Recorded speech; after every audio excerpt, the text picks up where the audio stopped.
आज से हम अपनी एक नई सीरीज की शुरुआत करने जा रहे हैं जिसका नाम है पॉलीमॉर्फिज्म।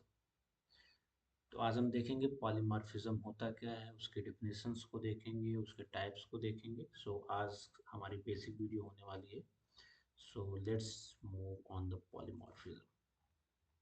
देखो, जो ये आपको पॉलीमॉर्फिज्म होता है, ये आपको दो शब्द से मिलके बना होता है। एक पॉली होता है, दूसरा होता है मॉर्फ। तो ये दोनों ग्रीक वर्ड हैं। तो ग्रीक वर्ड, ये जो पॉली है इसका मतलब होता है मिनी, और जो मॉर्फ होता है इसका मतलब होता है फॉर्म। तो इसका ये मतलब हुआ कि एक ही जो आपकी थिंग्स होती, जो चीजें होती है, उसके अलग अलग फॉर्म होते हैं, उसी को पॉलीमॉर्फिज्म बोला जाता है। When one thing has many forms, that is known as polymorphism। एक ही चीज के अलग अलग फॉर्मेट होते हैं, उसको हम पॉलीमॉर्फिज्म बोलते हैं।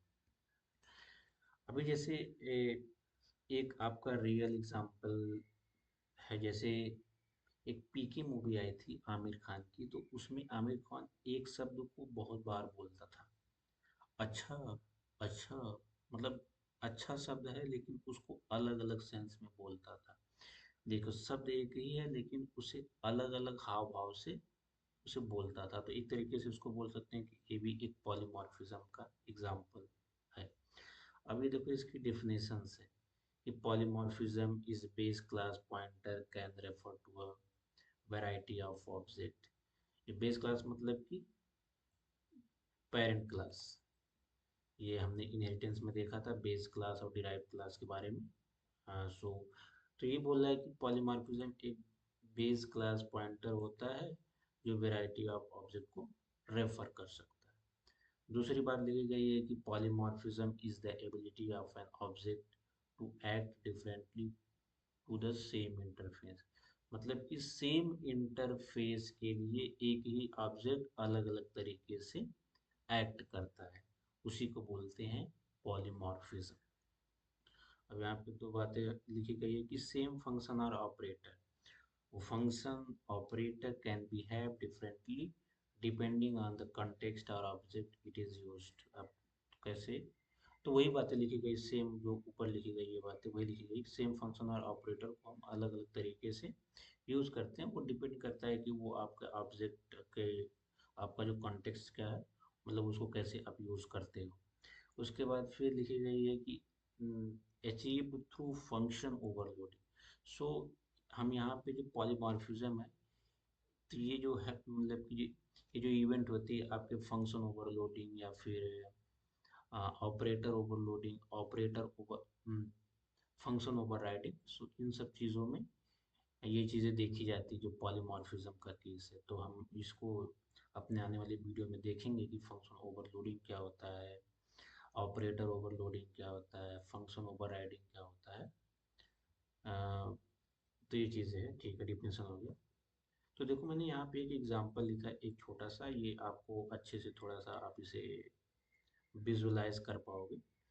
देखो यहाँ पे सेंटेंस लिखा गया है कि you have to take right turn. दूसरा सेंटेंस लिखा गया है कि फाइट फॉर योर राइट। तो यहाँ पे देखो शब्द एक ही है राइट, लेकिन उसकी मीनिंग अलग अलग।